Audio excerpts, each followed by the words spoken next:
big ball. Going for the big shot, and he hits it. That's batted into the air, intercepted, and the Bears are going to win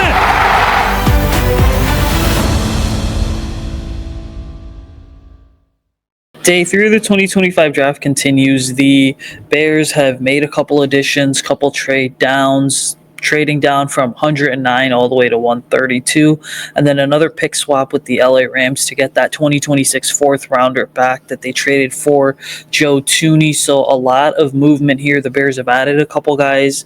What's up? Welcome to the Halas Beat. Usayd, Koshul, Nick Whalen here. Check us out on Twitter at Usayd Koshul, @ Nick Whalen, and at Halas Beat. Nick, I don't know about you, but this has been a pretty sort of interesting, 24 hours for the Bears because they added 3 guys in round 2. So Chris Trapilo's here at Halas Hall. We'll get into his presser. Shermar Turner's at Halas Hall. I just spoke to him. We'll get into his presser.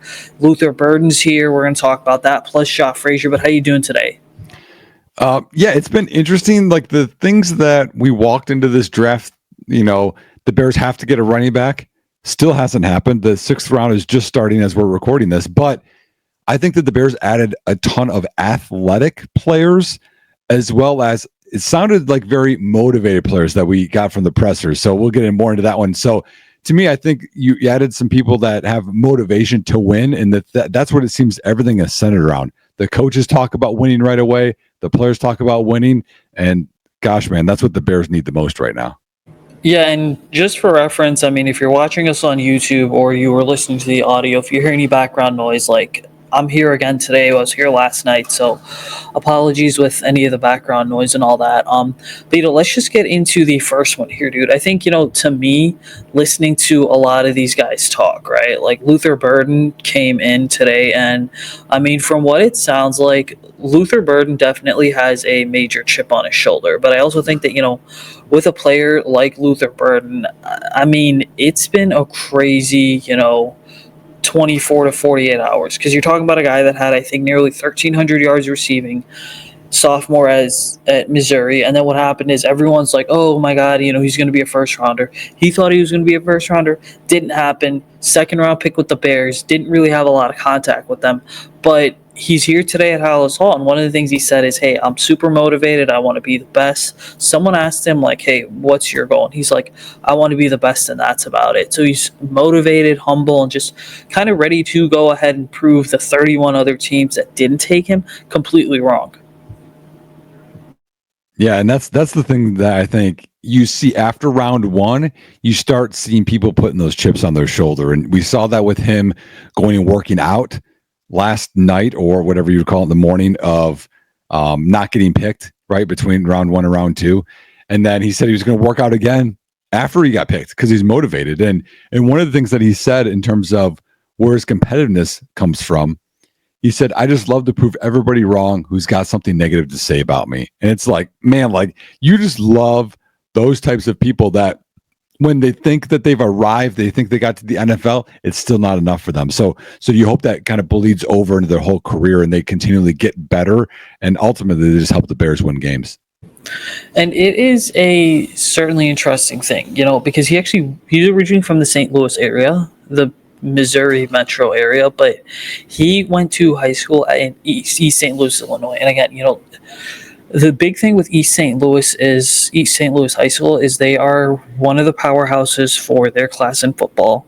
Their head coach is one of the bigger names in the Illinois high school coaching ranks. They've won a handful of state championships over the last couple of years, and I think they've been in the state championship game every year for the last 6 or 7 years. So you're getting a player who, has seen nothing but winning in terms of high school. Obviously, Mizzou, a really respectable SEC program. And then he's coming here to the Bears, and he's like, great coaches, great people. I'm still building that relationship with Antoine Randall L. But the reality of it is, I just want to go ahead and win. Like, you talk about guys, everyone wants to win, first off, because football is so much more fun when you're winning. But you talk about a player, right, who wants to have that winning mentality, and you can just feel like when you talk to him that, okay, there's a clear winner's mentality here, and that he sees himself as being able to do a little bit of everything in the Bears offense.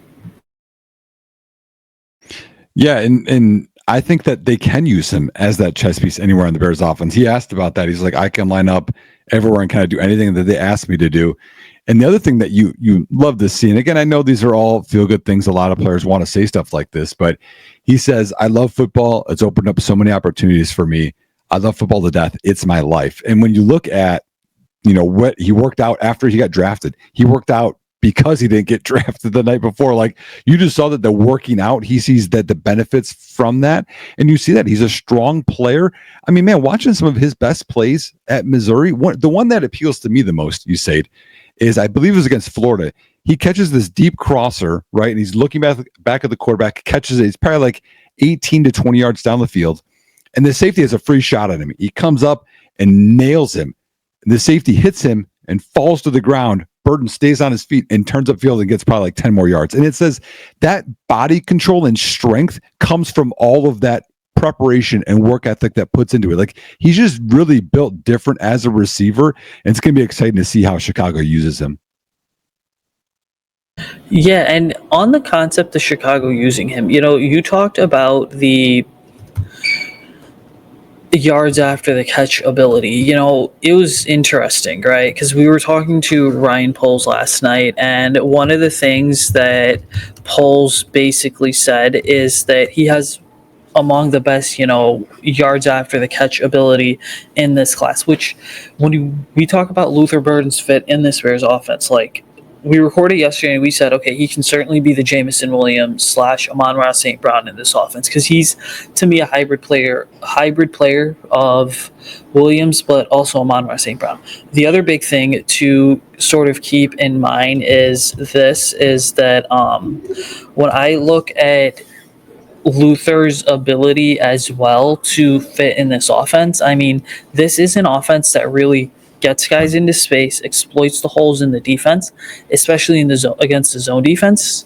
And then what happens is the receivers are able to basically, they got to be yards after the catch machine, is essentially what I'm saying, right? So what's going to happen is you're going to see Luther Burden schemed open on a 10 to 15 yard route, whatever the route concept is, and then Luther's going to go ahead and Luther's going to get the ball in space and boom, just break it open. Like, we talk about getting faster. Part of, I think, getting faster is having more explosive plays. How do you get more explosive? You add explosive players, guys like Luther Burden. Yeah, and Colston Loveland too. So it's going to be pretty interesting. And just speaking to that, if you look, just taking a step back, y'all, the Bears had a good tight end in Cole Kmet, or sorry, still have. They have good receivers in DJ Moore and Rome Odunze. Adding these two to the mix, Usayd, just makes me think, just from a team perspective, as a coach, you add these weapons in designing this offense, and they didn't panic at, not getting a running back at 41. They traded down, et cetera. We'll talk more about that stuff, but they didn't draft a running back when they could have.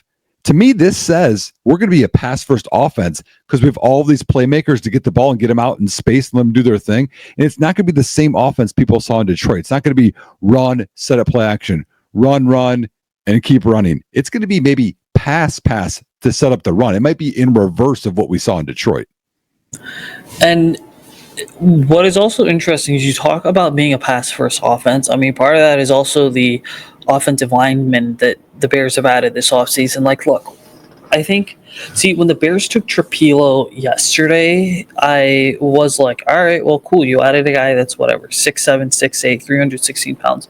The greater talking point for me here, though, I think is also is the fact that it's like, this is a team that wants versatility in their offensive linemen, right? So, like, Ozzy Trapilo, hearing him speak today as well, I mean, again, super motivated. He said that he can also catch passes because he played tight end, so I would assume that there's some trick plays and all that dialed up for him. But I think really with Ozzy Trapilo, what you're getting is another prospect that's going to come in and just fit in seamlessly. Like, yes, there's going to be a rookie curve for guys like him, but he kind of mentioned that, like, at the Senior Bowl, everyone's the best of the best, and so for him now, it's important that he just consistently pads good practices every single day, plays really well, and then is able to sort of go ahead and find a role for himself. Yeah, and I mean, there's a lot I think we're going to get into in future episodes of like what this means for the rest of the team, but you have a guy that's consistent, big, strong. I mean, he has a lot of starts under his belt. He's played left side. He's played right side. And, one of the things Ryan Poles talked about last night was we've had a lot of different offensive line combinations in the last few years. That's something that he doesn't want to have happen anymore. So getting a guy like this that has missed 3 games in his entire career of college, that has a lot of starts, just brings more stability to the team. And you're not putting in guys that aren't prepared, guys that you have to sign off the street, guys you have to bring off the practice squad. You have literally Braxton Jones and Darnell Wright, and Darnell Wright's a first-round pick. You have a third-round pick in Cornerback last year, and you have a second-round pick this year in Azie. You have a lot of talented guys with pedigrees for tackle alone. We can talk about interior later, but I think that they see some of this stuff as problems, and they're like, this is going to solve that problem, just like Luther Burden is going to solve the problem of yak and getting more big plays in this offense. And, on the concept of adding to the offensive line, first off, I think it's been a bit of a trend here for the Bears, something that the franchise is finally doing. I mean, they're finally becoming a modern franchise because you got Braxton Jones 2022, and then you had guys like Zach Thomas and Doug Kramer, and then you had Darnell Wright, Karan Amagaji, a couple high picks there. Now you get Ozzy Trapilo being another, fairly high selection. So the good news for the Bears is, hey, 3 linemen, 3 offensive tackles drafted inside the top 100 for the 3rd straight year, perhaps for the first time ever, I think, in franchise history. That's something that we'll obviously have to go back and look at. But, one of the big things to me regarding Ozzy Trapilo that stuck out in terms of people call him a technician, right? Like Ryan Poles said that he was a true technician. So what does it even mean to be a true technician for a guy that's his size? First off, it's hard to find offensive linemen that are 6'7", 6'8", 6'9". A lot of people, they would look at 6'8" on paper and say, well, that guy's probably going to play in the NBA, right? But being a technician, I think to Trapilo means someone whose game is incredibly clean, someone who fundamentally is sound. And as an offensive lineman, being fundamentally sound means that on every pass or run set, you have really good feet. Your feet should not stop moving because, I mean, the words of, some prominent strength and conditioning coaches, if your feet stop moving, then you pretty much suck. Okay, so your feet always got to keep moving. Your hands have to sort of be, square at all times. You got to make sure that you don't expose your chest too much. And then the other big thing is especially on these run plays where you can move to the next level, you always sort of have to be looking downfield as well to figure out who your next target could be if you are a team like the Bears that's going to require linemen to get physical and climb to the second level in the run game. Yeah, in talking about some of that technician stuff, I mean, he talked about that in his press conference here of, hey, he doesn't want to reach or punch too hard because then you could be off balance if you miss, right? You want to kind of still stay back. And that's a strength and a weakness with being 6'8" is that you have a little bit more reach, but also you have to worry about your balance. So he's already thinking about some of that stuff. But one of the things that I like the most and something that really hinders offenses and stops you from scoring points is he didn't have a single penalty this last year. And he's one of the least penalized tackles. And I think part of that is technique. Like you're talking about knowing where I need to go, who I need to block. Is this going to be a stunt? Getting my feet into a position, like all those small technical stuff matters. So that way you're not having to grab, you're not having to do something where you're out of position or off balance. So to me, that's someone that is smart, and that's something Ben Johnson talks about a lot, is that he wants smart players. Adding another one to the offensive line, I think, is a great move for Chicago. And it's going to be interesting, a little bit of a trend here, but the Bears pretty much went offense, offense, offense, and now they've gone defense, defense, defense, right? So maybe this is also, in a sense, a new trend for Ben Johnson as well, that, hey, like, yeah, we're going to address the offense early because, I'm sure everyone's heard this saying, like, it takes money to make money and you get out of it whatever you put into it. Well, unfortunately, this is a franchise that historically has been known for being inconsistent in terms of its trends when it comes to drafting. And, it's certainly something that the franchise is trying to go ahead and break here. So looking at Shamar Turner, I mean, first off, I just talked to him, which was a phenomenal. He's super humble, super down to earth. But I think the big thing I love about Shermar Turner is the fact that the Bears we know the Bears love their versatility in the trenches, right? But he sounds like another guy who certainly has done his homework on the Bears in terms of guys like Grady Jarrett and Gervon Dexter, but also a guy who's ready to come in and just constantly work to make that transition from being a college DN / college D tackle to now having to be an NFL defensive and an NFL defensive tackle.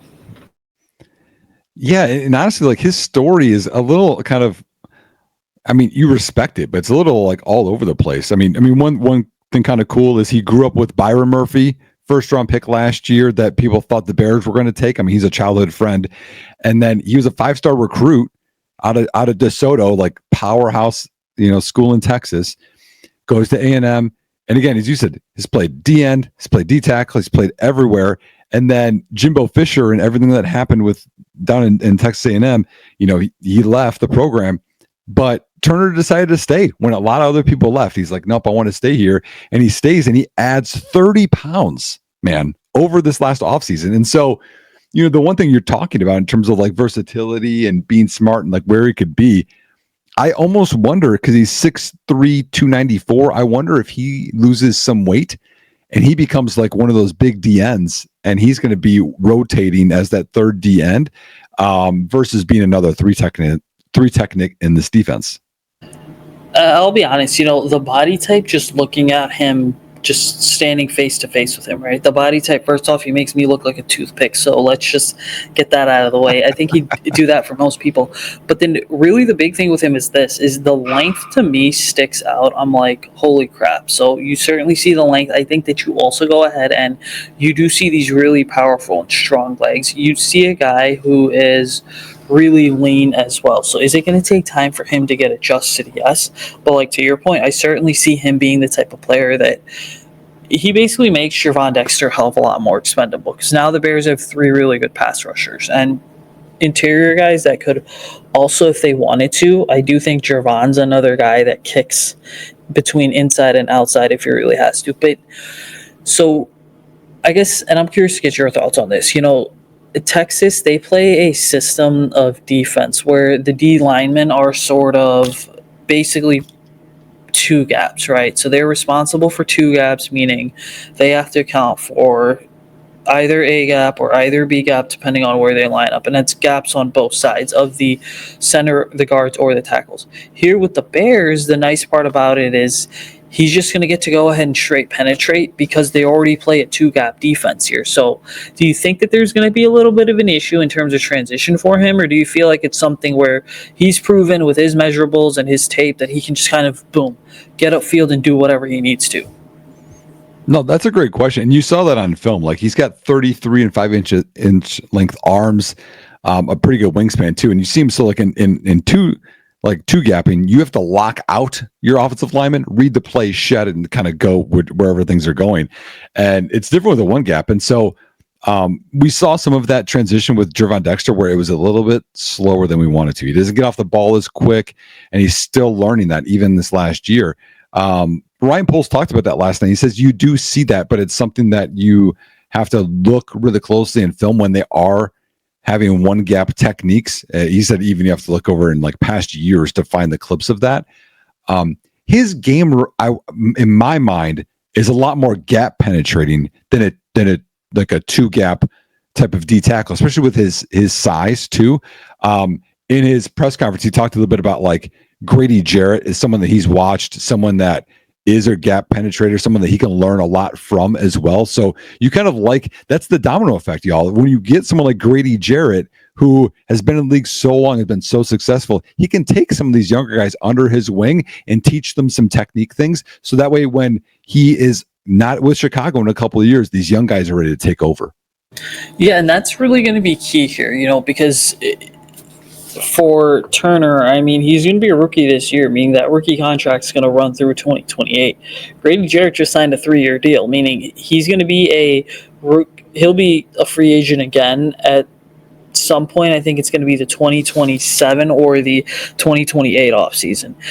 But the other big thing I think with Shamar Turner is also this. It's like he to us last night talked about, hey, I want to leave a lasting legacy. And I asked him, I said, well, what do you even think leaving a legacy would mean? And he pretty much said, hey, winning multiple games, getting to the playoffs a lot of times, getting a gold jacket, sort of being one of the best to ever do it, which is just so significant simply because, like, you're talking about a franchise that does have a long history of really good defensive linemen, a long history of just great players on defense. I mean, Javon Dexter said the same thing a few years ago, and you ultimately look at it, and now it's just like Shermar Turner wants to step in and be known for forever here in Chicago. Mm-hmm. Yeah, and the good news is, even as a rookie with those expectations, he's not going to have to play a ton of snaps, because right now you had Chris Williams. Don't forget about him as a D tackle. Like, that room is 5 deep right now. I mean, Zach Pickens is the lost man. He's the 6th guy. Like, you have a hockey line like rotation, I feel like, for D tackle, whether they play D end or not. And that way, when you're in, you're all go, all gas, right? And you can penetrate and you can put all the effort into, even flowing to the ball and trying to create havoc. And then when you're out, okay, you get coached up on the sideline and you learn, especially for the young guys. This is going to be really good for the reps that they do get. And they're not stuck out there for long periods of time where they're worn down, especially if he has to add weight or they want him to lose weight and play at end or whatever. But to me, I think like that's going to be such a great transition for someone like this, especially going from a 2-gap scheme to 1-gap scheme where he doesn't have to play 40% of the snaps and then he's just kind of spinning in his mind of what he needs to do. And again, the advantage of going 2-gap to 1-gap is also this, is that, like you mentioned a moment ago, so your responsibilities decrease significantly, just in the sense of, in a 2-gap, you are responsible, like we mentioned earlier, for 2-gap specifically.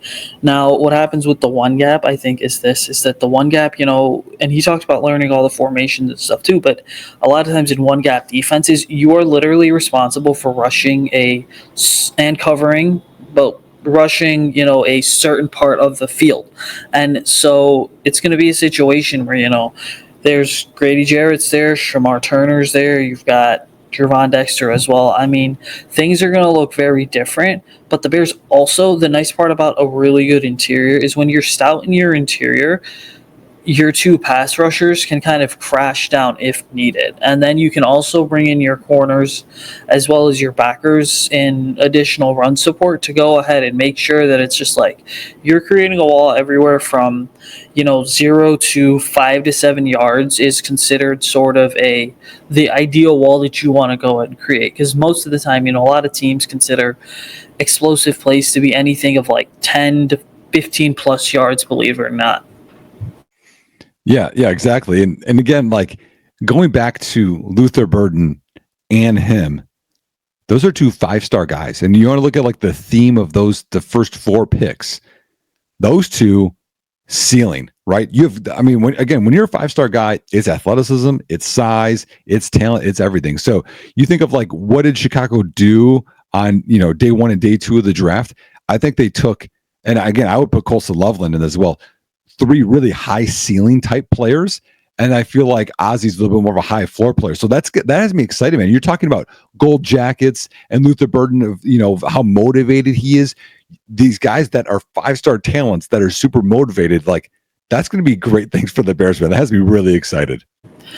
Last couple points here before we get out of here, but I got to ask you, the Bears did pick Frasier in the 5th round at 169 overall. They have another pick coming up here at 195, which we'll recap in a later episode. But I have to ask you, thoughts on Frasier? You're getting a guy that's 6'3", 186 pounds, I believe. Pretty long arms, really only a 1-year starter, but has played, I think, some pretty good football and has a lot of high upside athleticism and very interesting traits. Yeah, I've been someone that has been saying we need competition at corner. And so when you have a guy that's 6'3", 186, runs a 4.36, you talked about long arms. Let me look here. He's got 33-inch long arms, 80.25-inch wingspan, which is really good for a corner, by the way, one of the longest ones. He's 24 years old, so I get it. So you're probably looking at 1 contract with this guy. but you need competition that is an outside corner. When you're a tall corner, you're not playing at the slot. Guess what? We just re-upped Kyler Gordon. We're good there. But in the opposite side of Jalen Johnson, with Stevenson, with Terrell Smith, you had a guy that's long and fast. This is a guy that can make an impact right away. He's not looking to make an impact 3 years down the line, etc. He started out at Southern Illinois, then he went to community college, and then he got a shot at UTSA. So to me, like, this is a let's shoot for the stars and the competition at corner. And I think it's a smart play. Now, again, a little skinny. You worry about some of the physicality, but he has range, and especially with press man corner as well as covering zones, he can cover a lot of area. And that to me is, personally, I think it's big because it's just like we just got a chance to hear from Trey Colza, who's the Bears director of player personnel. And, one of the things that he said was the fact that when we look at Ja, like, obviously the height sticks out because there's not a ton of corners that are 6'3", right? As big as he is. I mean, there's one other guy I remember in my time covering the Bears, which was Lamar Jackson from, I think, Oklahoma State, where he was 6'3", right? And then the other big thing is that the Bears took him simply because they value the physicality, right? They value the instincts. They go ahead and they value these guys that can, they're going to be versatile. Yeah, they can play a couple different spots. But the thing is, it's also important to, I think, recognize the fact that they just want overall guys that are versatile, but also athletes. I mean, another guy like that, I think, is Ruben Hippolyte, who was the Bears' 5th round pick, I believe, or I believe he was the 4th round pick, right? 132 overall right there. But he's another linebacker that, wasn't necessarily invited to the combine, had a pretty solid, I guess, pro day from Maryland. And so another guy that I think is going to add a lot of speed to the unit as well, and physicality. Yeah, so just quickly going back to Frasier, I mean, a guy to kind of think about, y'all, in terms of like, what does that even look like being a 6'3" corner with long arms and fast?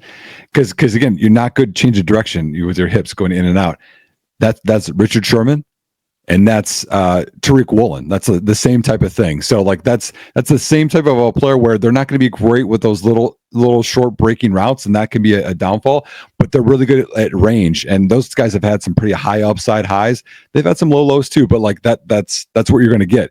In terms of Ruben, didn't expect that player, but he had a top 30 visit with Chicago. The coaches loved him. He loved being here for that. A late riser, wasn't invited to the combine, and man, one of the things that was cool out of his presser, because they're like, why didn't you get invited? And he's like, the only thing I decided was I'm going to do what I can do to capitalize on my opportunity. And at his pro day, he ran a 4.39. He's had good interviews, good workouts, and that's what pushed him from being a non-combine invite to a 4th round pick. And you look at what does Chicago need? You say with Jack Sanborn gone, they have a linebacker spot open. They have, this is a guy that's going to help out in special teams. I don't know if he'll transition to another position or not, but whenever you can add a 4.39 guy that can tackle special teams, defense, nickel, whatever grouping he's going to be in on, he's going to help. Yeah, and so what's so interesting about Ruben Hippolyte is the fact that, first off, the Bears assistant director of college scouting, Francis St. Paul, he had kind of mentioned the fact that Hippolyte is not necessarily a rah-rah guy, but he is a leader, which the Bears are also kind of looking to add future leaders to this defense. The other big thing I think is that Maryland's an interesting school because when we, some of these guys that come from schools like Maryland, which the Bears have 2 Maryland Terps on the roster now with Hippolyte and DJ Moore, is the fact that it is very much what a lot of people in the league describe as being is a player-led culture. So that I think player-led culture has significant implications because at some point, like the coaches can only take the team so far. The players have to step up and I think take a lot of ownership as well for making sure that things are being done and things are being done the right way. And that's not just, your Caleb Williams. It's not just your vets in the room like a DJ Moore. I mean, at some point, like some of these draft picks are going to have to step up and carry the torch as well. Yep. No, and that's true. And you look at another aspect of him besides like his speed. I know people talk about his 3-cone was really good. And in terms of your leadership comment, This guy that started 46 games in college. He's there for 5 years. So he's got a lot of experience as well. So it's one of those things where, okay, why is this guy talking? Oh, like, what has he done? Well, he's actually played a lot of games. Unlike Frasier at corner, who's only started 1 year, this guy started a bunch of games in the Big Ten. So, we do need guys to develop. This is the thing Chicago's been lacking. We need these day 3 guys to develop into contributors and be starters and leaders, as you talked about. And the one thing that has me the most excited is when I hear all of the comments from the coaches, like Antoine Randall about Luther Burden, O-line coach Dan Rochar about, Azie, like, et cetera, like how excited they are. And you can already see them coaching them up and developing these guys into bigger than they are in terms of prospects and making them starters and maybe even stars on the Bears. So like, I think this coaching staff, man, is going to take these, raw products and form them into what we need to be successful in Chicago. Which is honestly going to be fun to watch in 2025, but also beyond. Anyways, we're going to go ahead and get out of this place. So make sure that you are commenting, and subscribing to the video on YouTube. Give the podcast a 5-star rating and review wherever you are getting the show. Check us out on Twitter at HalasBeat, at Usayd Koshul, at _Nick Whalen. There is still a couple hours to go. The Bears have 2 more picks left. 1 in the 6th round, 1 in the 7th round. So keep it locked in with the Bear Report, because we are going to go ahead and provide you guys with a ton of audio coverage, but audio, video, plus also tons of articles as well. If you do head over to our website, exciting stuff ahead for the Bears. They got much better this weekend, which we are going to go ahead and discuss in future episodes as well when we're not as restricted with time. But other than that, ladies and gentlemen, bear down. Have a great rest of your week.